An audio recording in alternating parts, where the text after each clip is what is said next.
Hello everyone. This hour on Verbling, the next in my Hot Topics series, the class where we talk all about the news. We're going to be doing a hot topic on as I'm sure you've heard, the Germanwings deliberate downing or crash of a plane over the Alps. We're going to be talking about that. We're also going to work on different kinds of vocabulary for safety, uh, for aviation in general. And of course, we're going to get your opinion about what happened and about what could have, should have been done to prevent it and to prevent it from now to the future as well. We'll be talking all about that in just a minute. First, I'm John Eric, your Verbling teacher for this hour. I'm an American teacher from New York, hanging out in Lisbon, Portugal to bring you this class. By the way, you can follow me on Verbling by clicking on this link in the chat window where it says follow me. You can see all my upcoming classes and you'll be aware of what's happening, what classes you want to join. You can ask me questions, whatever you want to do with that link, send me messages. By the way, I've taught over 1,000 classes on Verbling since joining in February 2013. Over the last 15 years, I've taught general English to teens and adults, business English to companies like BP, Deloitte, Prada, BCG, many others. Some of these you might have heard of, big international companies, but I've also taught exam classes in academic English, courses in high schools and universities in the US, Portugal, Italy. And in the last 4 years, I've been exclusively an online teacher. So follow me to see my upcoming classes, but also book a tutoring session with me to see what a custom tailored lesson is like. Okay? That's a little bit about me. As people are coming in, we're going to get a little bit of background. What I want to do is I'm going to show you the presentation. I've got it open. And I'm going to give you the link, and then I'm going to show you the presentation. So as we come in, let's take a look at it together. I'll say hello to you as you're coming in as well. So there it is. Uh-oh, that link doesn't look right. Let me see if I got it right. Do I have it right? Let me see if I got the right link. Okay, well, I've opened it on my computer. Just make sure that I've given you the right link in the chat window. So you can take a look. This graphic is a description of what actually happened during the flight. So you're probably familiar with it. We're going to go back and take a look, and then we're going to listen to a text, a little excerpt from the BBC, and then we'll be having a big discussion afterwards. Okay, so that's what's going to happen. And I did give you the right link if you want to open that. So let's say a quick hello to Ksenia. Welcome back, Ksenia. How are you today? Hello, I'm fine, thank you. Excellent. Nice to see you. Cornell, nice to see you as well. How are you? Hi, John Eric. I'm fine. And you? Very good, very good. And Mr. Roberto. Hello, Mr. Roberto. Nice to see you again. Thank you. How are you? I'm great. How are you? Fine, thanks. Excellent. Okay. Well, we've got some more people coming in. I'll say hello to them as they come in. Let's take a quick look.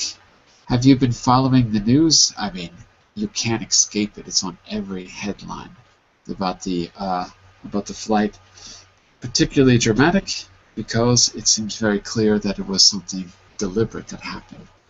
So here on the screen, I've given you a graphic which talks about those final moments. Why don't we read through it once, then we're going to go to the article and focus a bit on vocabulary, and then we're going to go to a discussion. Okay? So, Ksenia, can you read the first part under the first picture? First of all, before you read, can you see, maybe that picture is a little bit small, I don't know. Can you see what the picture shows on the top left? What is that picture of? It's about two pilots in a cabin, and they're talking. In the cabin? Are you sure? Because the cabin is where the people in the aircraft are. So what was Cockpit. called the place Cockpit. where the cockpit? Cockpit, right? Okay. So can you read that text for us? Yes, pilot seizes control after the plane Seeds. seizes control. After the plane reached a cruising altitude of 38,000 feet, the pilot told co-pilot Lubitz, "You are in control." What do you think another word for seed is? I don't know. Oh, I know. I want you to make a guess. What's a simple way to say seed? What do you think? Give a chance. Exactly. To cede is to give or to give up. Give control, in this case, or to give up control of something. So cede, that's it, to give. So let's take a look at what happened in those final moments, everyone. So Cornell, you were the second one I saw. What do you see in the second picture in the middle? What do you see? Co-pilot left the cockpit. Okay, very good. Can you read that text for us? Yeah, pilot leaves cockpit. Brief pilot brakes are not unusual. The door locked behind him. Unlike US airlines, many carriers don't require two people to be in the cockpit at all times. So what does that mean? Unlike US airlines. What are they trying to say here?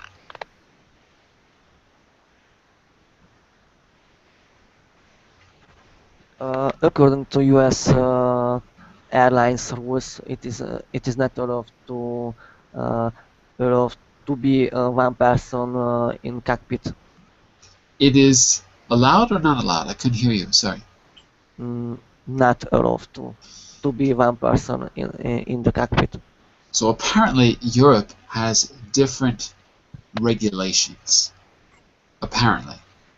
Yeah. Okay. A little bit surprising. Well, you know what? I wonder if it has something to do with 9/11, because the aviation rules changed drastically all around the world, but in particular in the States. The security measures, many of them have never been repealed, so I wonder if that's part of it. I don't know. Okay, very good reading. Roberto, what do you see in the picture on the top right? So first, yeah. Sorry. I think the copilot is touching the panel control. Control panels. Control panels. Okay, good. And by the way, careful with the pronunciation of pilot. Co-pilot. Co-pilot. That's it. Okay, good. Can you read that text for us? Okay. The scene begins. Within minutes, the plane lost altitude. Robin said Lubitz apparently manually activated the device that caused the plane to begin a steep, but control the same. Okay, good. Just two corrections. Device. Good. And the second correction is where you're pausing. You can't pause after steep, because the sentence continues. So you have to say it in one breath. So listen to how I say that. That caused the plane to begin, then you pause, a steep but controlled descent. So try that again. That caused the plane to begin. Pause. Next. A step but control. Descent. That's right. So steep but controlled has to be together in one breath, because you're making a comparison or a contrast between the two. So they have to be together. Otherwise, we may lose that contrast. All right, steep but controlled. All right, let's go down a little bit. By the way, welcome to everyone who's just joining us now. I saw you come in, but I didn't want to interrupt. So welcome back, Shinue and Jose and the other Jose. Hello. Lots of Jose's today. Lot of horses. So many Jose. I don't know why. It's very Spanish name in Spain. I don't know why there are too many horses. Today is a special. We get a 2-for-1 Jose. Buy one, get one free. Jose. So, Mr. Shinue. Are you there? Hi, Mr. teacher. Hello. What's up? Today I'm going to call you Jose. Is that alright, Shinue? Oh, it's not my name. Oh, so I can't call you that? Alright. I'm disappointed. Today's a Jose day. Mr. Shinue, I want you to tell me what you see in the picture in the center of the screen. And I have seen. No, not I have seen, but I see. I am seeing. I am seeing. Okay, but you don't need to say it in that way either. Just I see, because it's happening now, and when it's a description, you're describing it like a fact, because we can all see it. If you say I am seeing, that's about the action of seeing, but if you say I see, it's the fact that you see what you see in front of you. Right? So I see what? I see a pilot. Mm-hmm. I see a pilot is opening a door. That's right, or trying to at least. Trying to. He tries to get out of the cockpit. Mm-hmm. It seems like it. And let's see, and Jose's, either one, what would you add to that description? So it seems like I see a pilot. It seems like he is trying to. The pilot try to re-enter to the cabin. The pilot tries or is trying? He's trying. Yeah. When you focus on He's hitting the door. He's hitting the door. Hitting the door. Okay. Okay. I think so. And Mr. Medina, would you add anything? I think he is knocking at the door. Okay, maybe he's knocking. Asking for go in the cabin. I don't know if he is. Well, he's in the cabin, Jose. He's in the cabin now. So he's asking to go into the cockpit. To the. Could you write it, please? Mm-hmm. So he's in the cabin because the cabin is where the passengers are. Yeah. And he's trying to enter the cockpit like this. The cockpit is where the pilots are. Cockpit. Cockpit. Okay. It's a very strange word, I know. Yeah. There are no chickens in the cockpit, but it sounds like there are. Okay. If you had a ship, a boat, and you had that place where everyone can look out high above the boat, it's called the crow's nest. Yeah. Crow's nest. So when it comes to ships and planes, we like to name them after animals. The cockpit and the crow's nest. Okay. Jose, what do you see? What do you see behind the pilot on the floor? On the floor. Oh, yeah. There is a tool. No, maybe a fire tool. When fire tool. Mm-hmm. Maybe he has tried to use it to enter the cockpit. Exactly. Probably. So you can see that tool behind him. Okay, very good.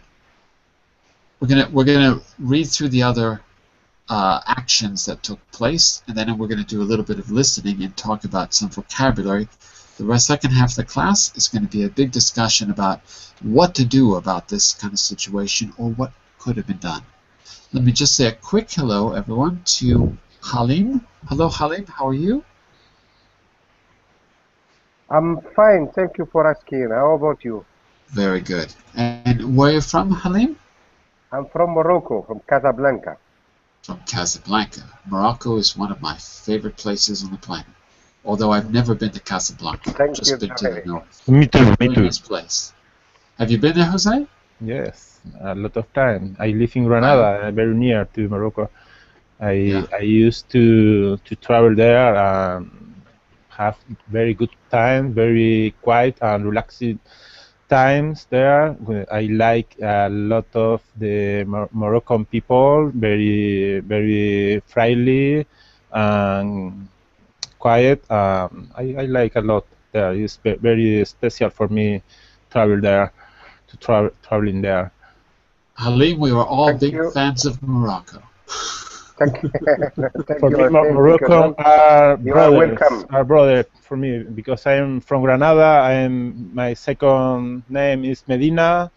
My face is a little Arabic. Arabic. I feel there are very similar culture there from here, from Andalusia. There you go. Thank you, my friend. Yeah, it takes about 2 hours to fly from here to Marrakesh, from Lisbon to Marrakesh. It takes about 2 hours, but unfortunately, I haven't been back in a long time. Well, getting back to our discussion about you will be welcome in Morocco, Joe. I'll be there next week. Okay. Okay, I'm waiting for you. Very good. So, we've just looked at the last moments, or I should say, the final moments of what happened on the German Wings flight. We read the beginning. Let's read what happens afterwards, and then we're going to go to our article. Okay? The article we'll do that through listening. So, okay.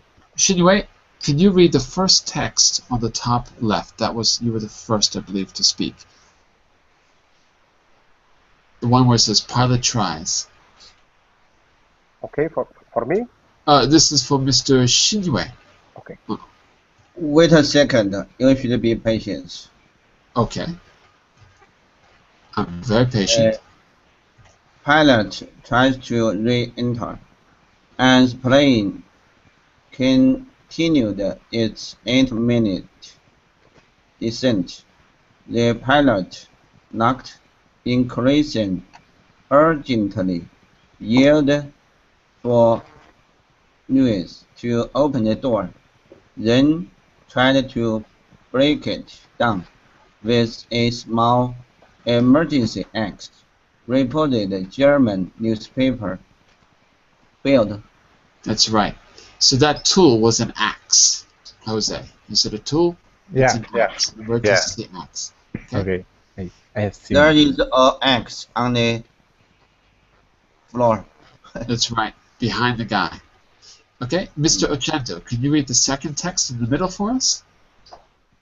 Okay. Lubitsch keeps the door locked.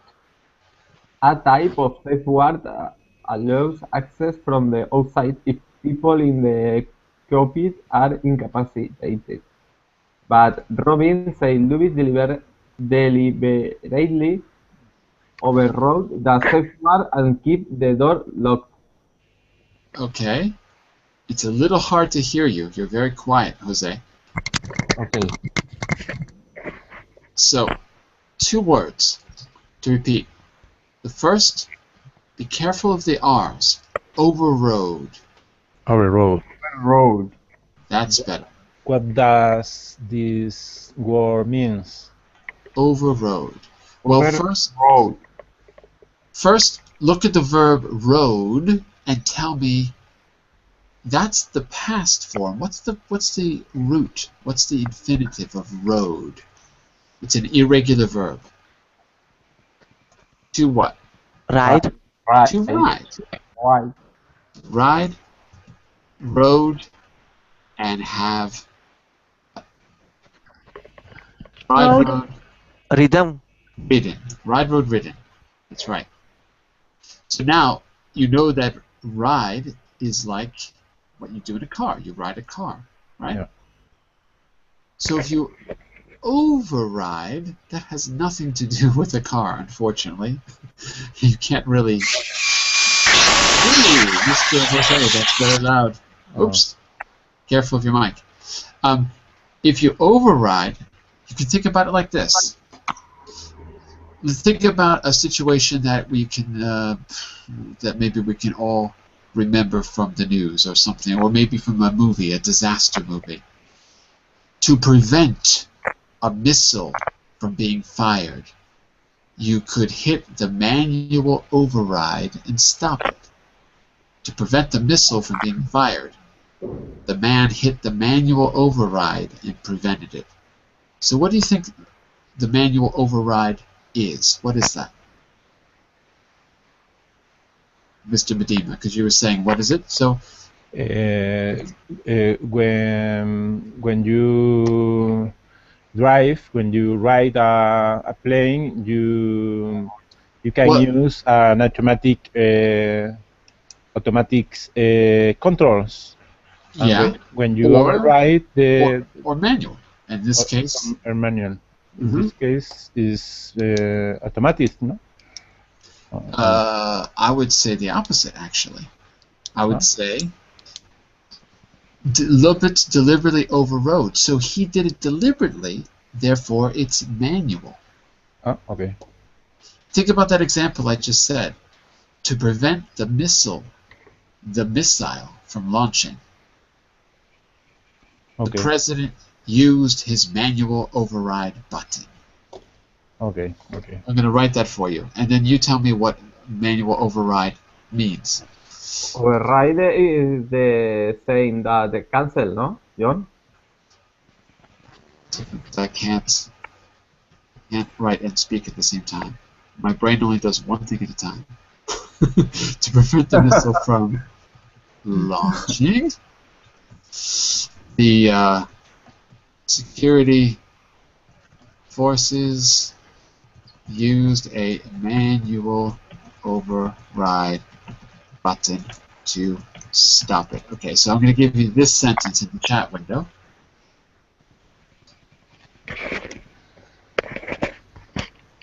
So that's another context. Okay, so Jose, I'm sorry. Repeat what you said, Mr. Ochando. You said? Cancel. To cancel, exactly.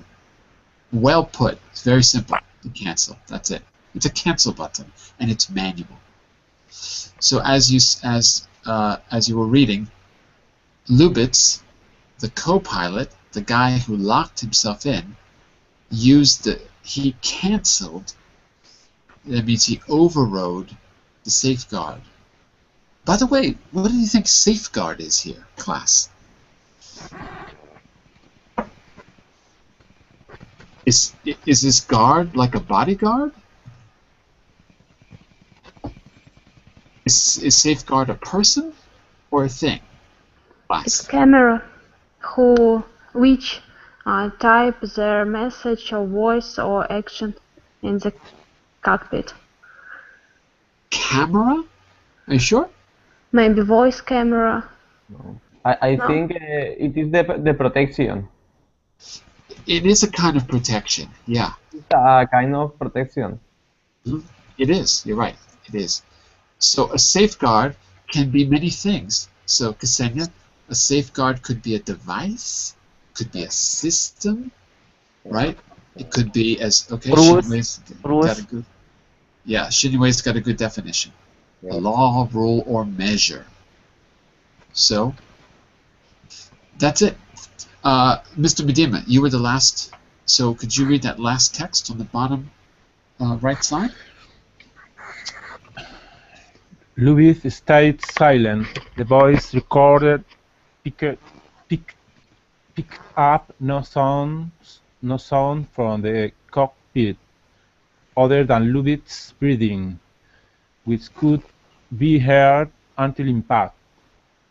No distress signal was issued, and calls from air traffic control went unanswered. Unanswered. Unanswered. Good.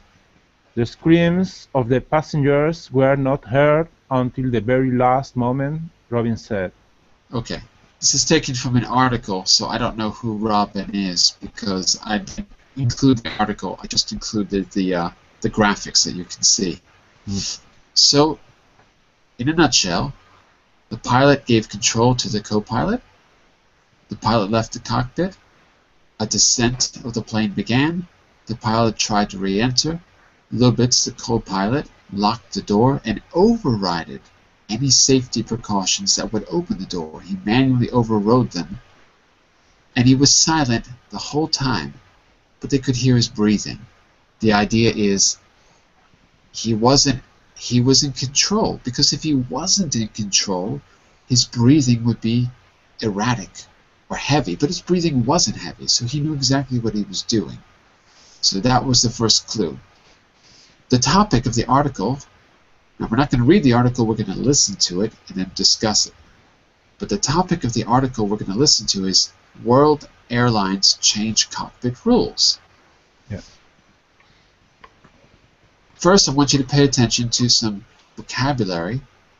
See if you can quickly match the words in the left and right box. These are phrases that you're going to complete. Okay? So, Mr. Halim, I want you to see if you can match number 1 with one of the letters. Okay, to crew members Okay? to always be present in the cockpit. Present in the cockpit sounds good to me. I think that's right. I'll put a little 1 next to it. Okay? Mr. Shinue? What do you think matches with swift? Swift. Remember, you're going to find out in a moment, but make a guess. Swift response. Swift response. I agree. That sounds good. Okay, very good. Roberto? Collision. A little louder? Collision.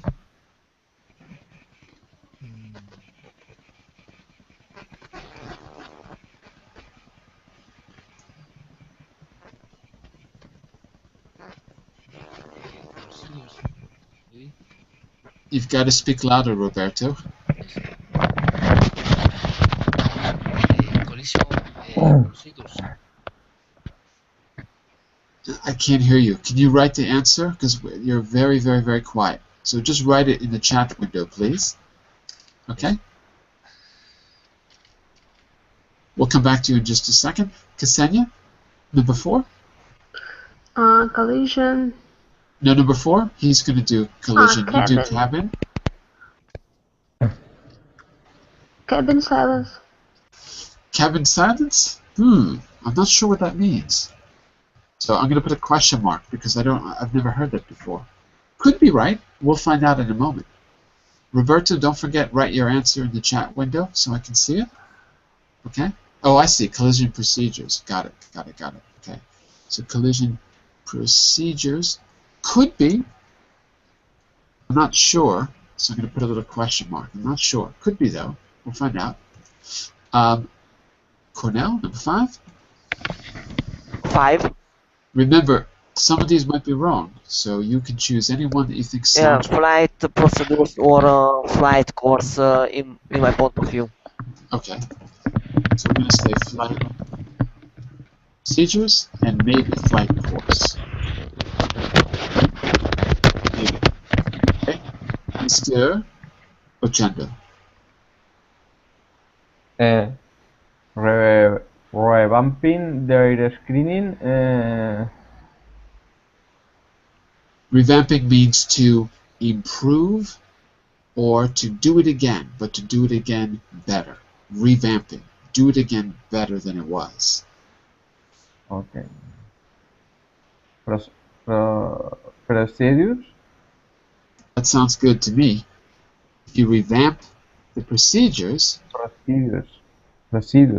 screening procedures, okay, we'll find out what that means. I'm not going to explain it. We're going to hear it in just a minute. Mr. Medina, number 7. So he was suffering from depression and burnout. Okay, he was suffering from 7th person in burnout. Can't disagree with you. It sounds good. Okay, Mr. Khalil?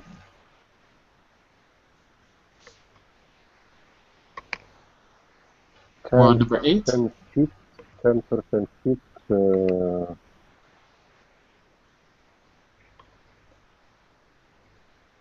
This is the one that's not so obvious.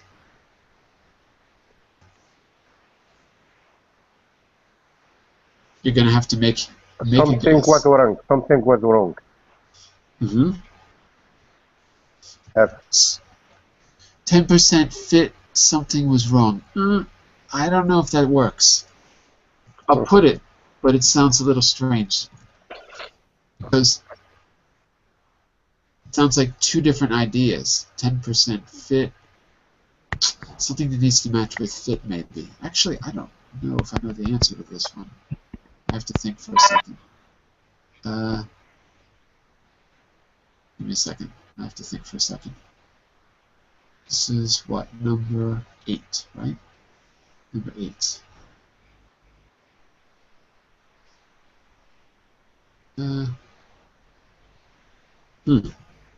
Interesting. I don't know the answer either.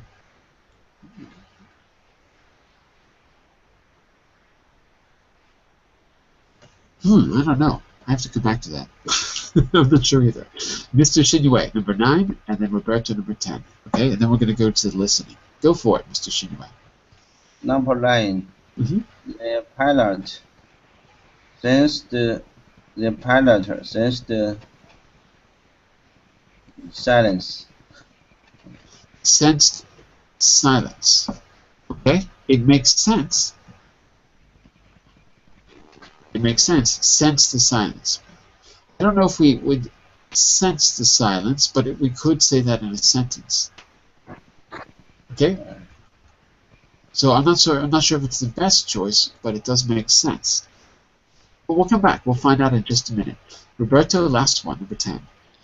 Absolute response. Absolute response. Not sure if I understand that one either. What is an absolute response? I know what a good response is, but I don't know what an absolute response is. Tell you what, let's check our answers by doing the listening. We'll come back and see what we think. For me, number 8 is a little bit confusing. The other ones I think I know. Before we go on, look at these terms and tell me which of these vocabulary words are you not familiar with, class? Are any of these words not familiar to you? I have a question. Yeah. Mandatory. Compulsory. Mandatory.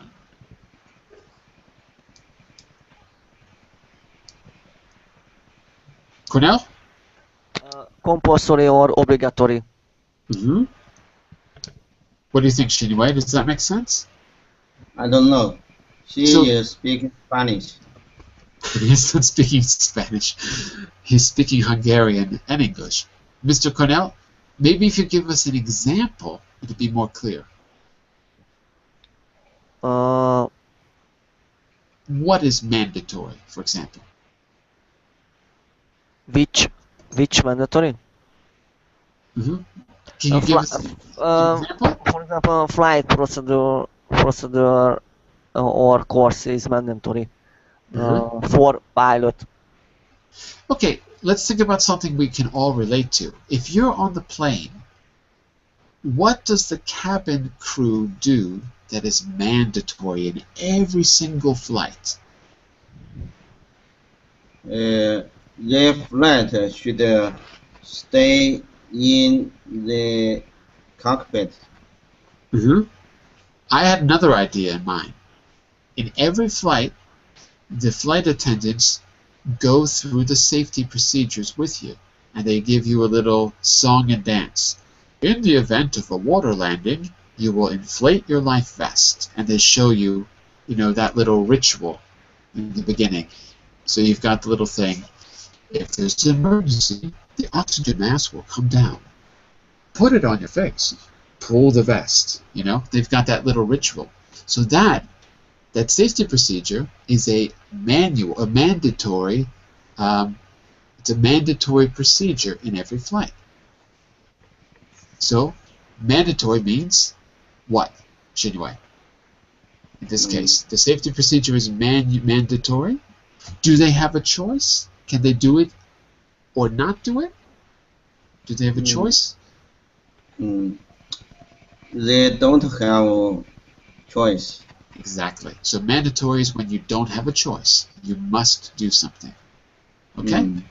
Good question. Okay, anybody else? Any other questions about any of this vocabulary that's not clear before we continue? Burnout. Burnout's a good one too. Let's see if we can get someone from the class to give an example. Can any of you think of a good example of when we might burn out or when a person experiences burnout? Have you ever felt burnout, Ksenia, in your job? I don't think so. I'm always full of energy. Always full of energy. So, if you felt burnout, you would have no energy. That's one thing that could happen. What professions, class, what professions experience high burnout? What professions in the world experience high burnout? Air controller, for example. Air traffic controllers experience high. Exactly. Emergency room surgeons experience high burnout. Military people experience burnout. Anytime you're under lots and lots of stress, it's easy to burn out. So burnout means you can't do the job anymore. You just can't do it. You're exhausted, tired, or traumatized or something. Burnout. Okay? So let's do the listening and then our discussion. This time, I've given you the words at the top. You just have to choose the right one. So I want you to listen once. You're going to read it back to me with the correct word. Okay? And so I've made your life a little bit easier than last week. Everyone ready? Could you repeat what do we have to do? I'm going to, well, here's what I'd like you to do. Let's do this differently than we did last week. I want you to read through the text, put in the correct words that you see. Then I will read it once, and we're going to correct it. Okay. Okay? How long do you think you need to do this, class? How long do you think it'll take you to fill in these words? 3 minutes. 3 minutes? I don't know. Okay. Sounds okay. Do you want me to read it first, or do you want me to read it after you do it? What do you prefer, class? Doesn't matter to me. After? After? Okay, I'll read it after. I'm going to give you 2 minutes, because I want you to go fast. 2 minutes starting now.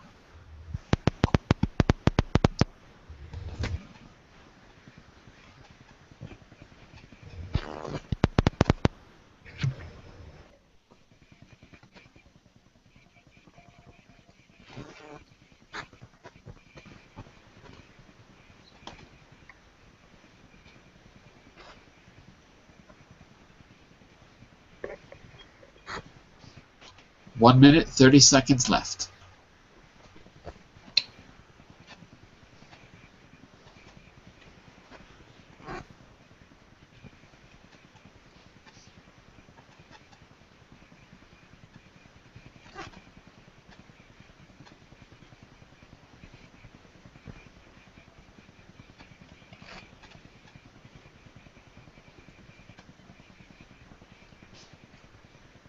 One minute left.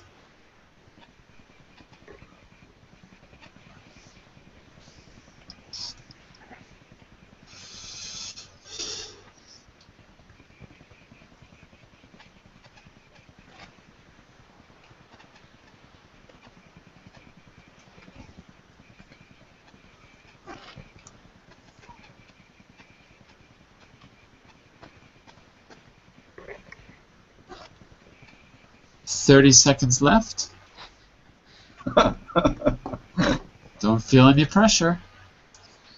I need 3 minutes more. Do your best.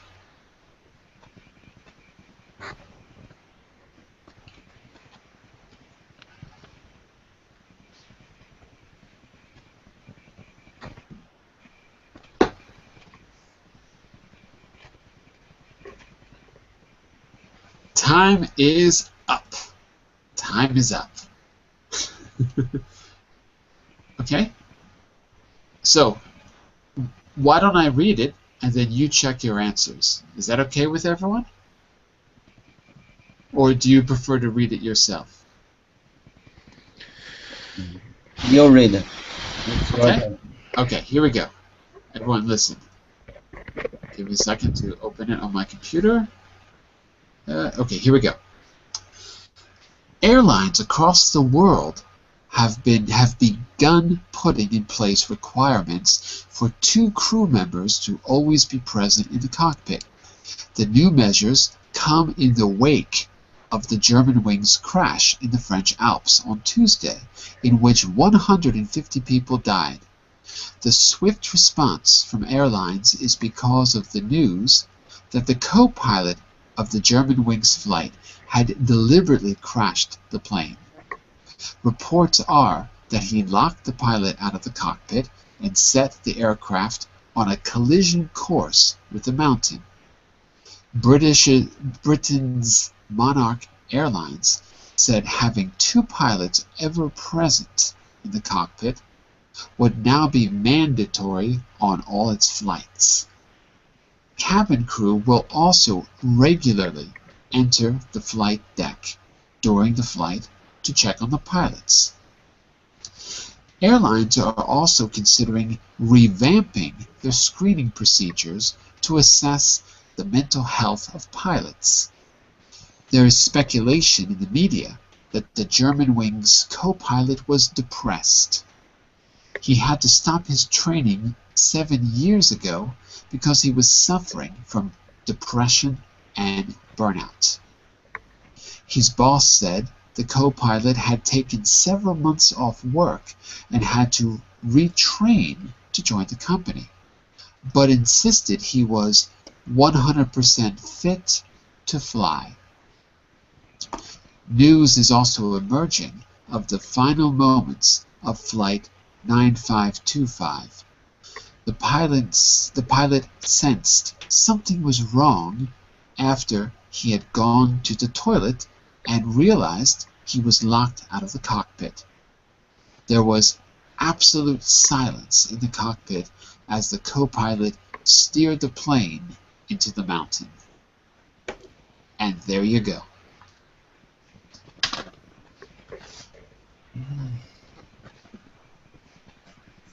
So, how many did you get right? Did you get them all? Few. Few? Uh-oh. Are there any questions? 85%. 85%, that's pretty good. Not bad at all. I get 15. Uh-oh, 15. 15? 1-5? Yeah. Oh my god. How did you calculate the percentage? Did you do a math equation? 15 of the words. Oh, 15 of the words. I thought it was a percent. Okay, because Shinwei said 85%. I was thinking in percentages. So listen, everyone. If there's any questions about what the article is about or any of the details, just ask. But I'd like to go to the discussion. Okay, so if there's any questions, let me just ask a comprehension question or two.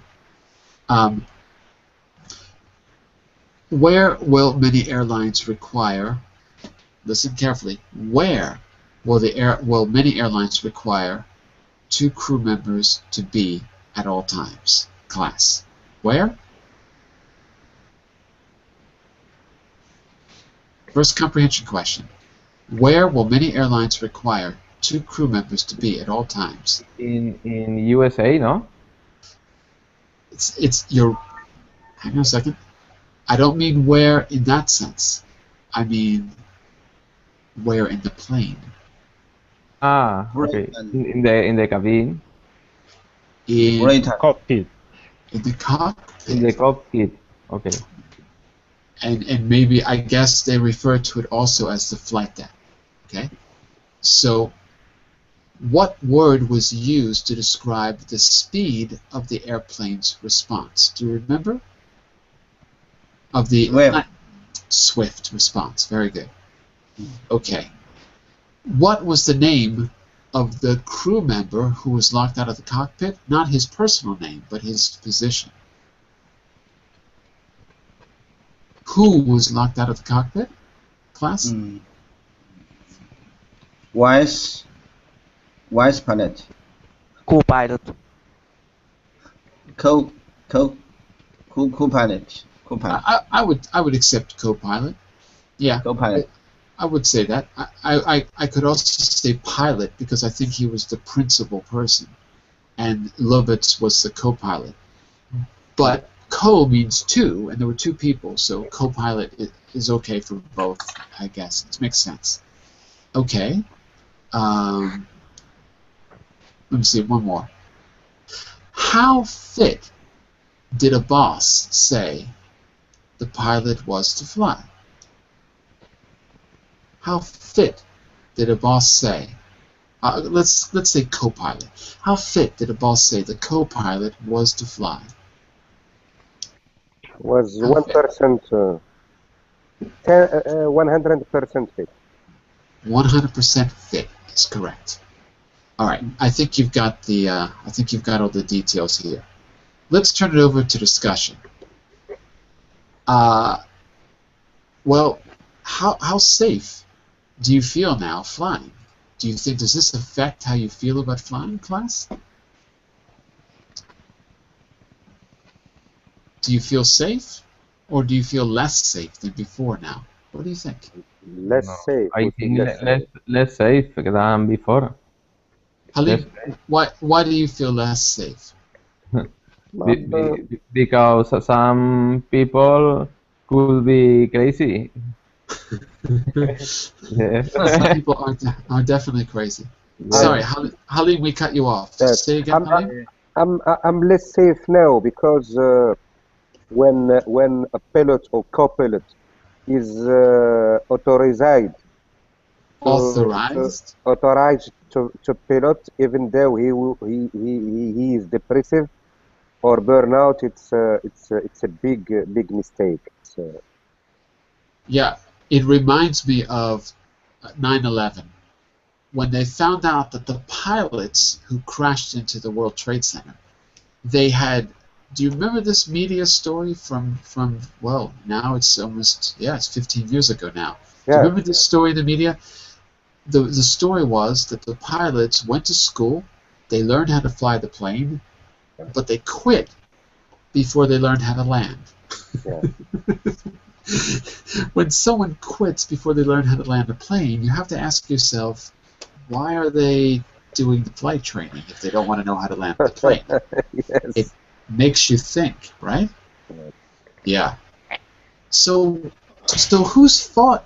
So what were look, Halim, if we're talking about 9/11 or we're talking about Lubitz, whose fault was it that this happened? Who's responsible?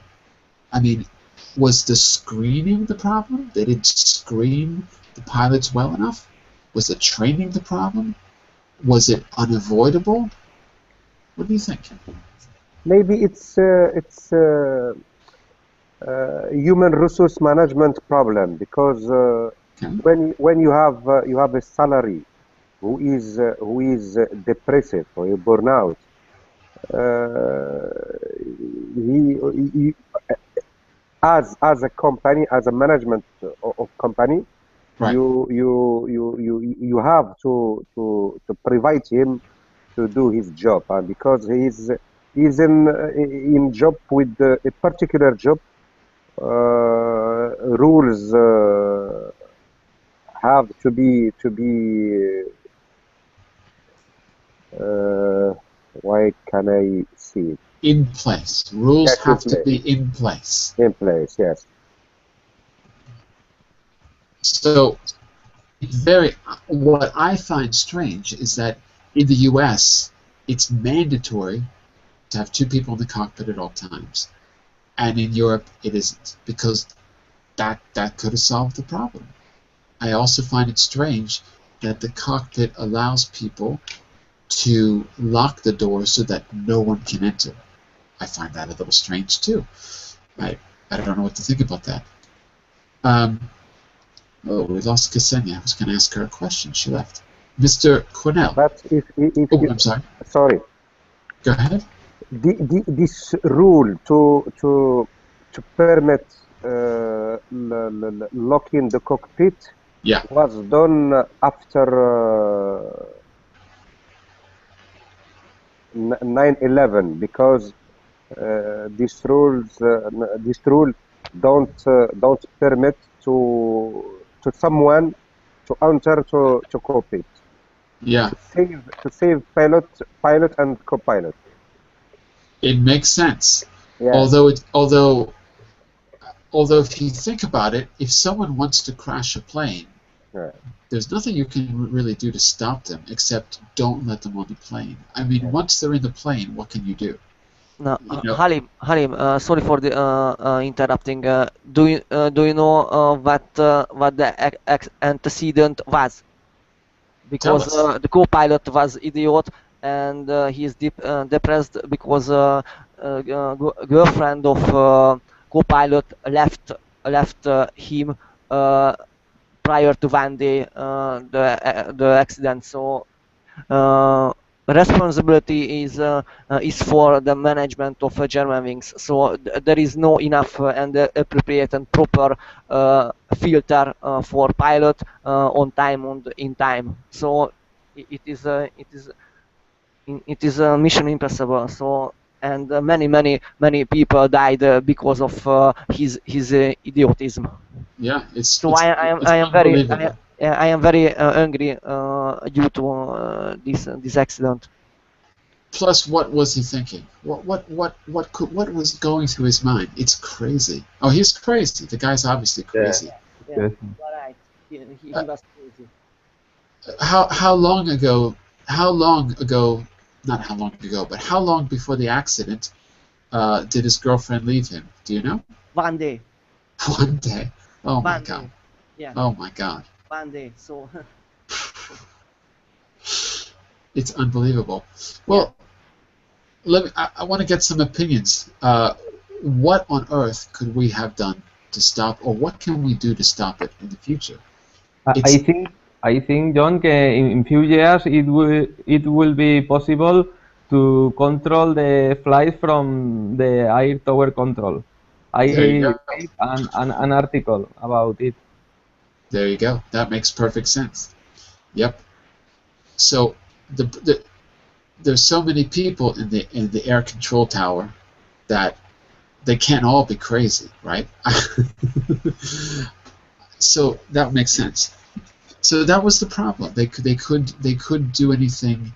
They couldn't do anything from the tower to override the plane, right? That was part of the problem. See, I kind of thought that there was a way for them to do that. Well, it is a crazy situation. Let me ask you something. Another thing that occurs to me is the screening process. Mr. Roberto, are you there? Roberto? Yes. I mean, what do you think the screening process could be like to try to identify these kind of problems earlier? Do you think there's something they could do that they're not doing now? What do you think? Do you know what I mean by screening? No, I don't understand, sorry. Look at the chat window. To screen is the same as filter. If I screen you, I'm trying to filter out the bad people and let in the good people. I screen people. For example, when you have a job, maybe they'll... No, when you have to, in America, when you go to court, the court is not just the judge, it's your peers. It's people like you. So they screen your peers to make sure that no one is crazy, because they don't want a judgment made by someone who's got a bias or someone who's got a problem. Okay? So screening to hire people, we can screening them to exactly. Same when you're hiring people. Okay? So Roberto, what's your opinion? Could they screen the pilots better, the potential pilots? I think more psychology controls. The only thing I think, and try to know more things than the past. Okay. Know more about the history of the candidate.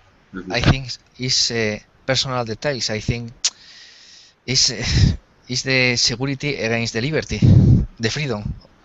I don't know. It's complicated. It's not easy to try to know the past of a person. It's something personal, but it's difficult.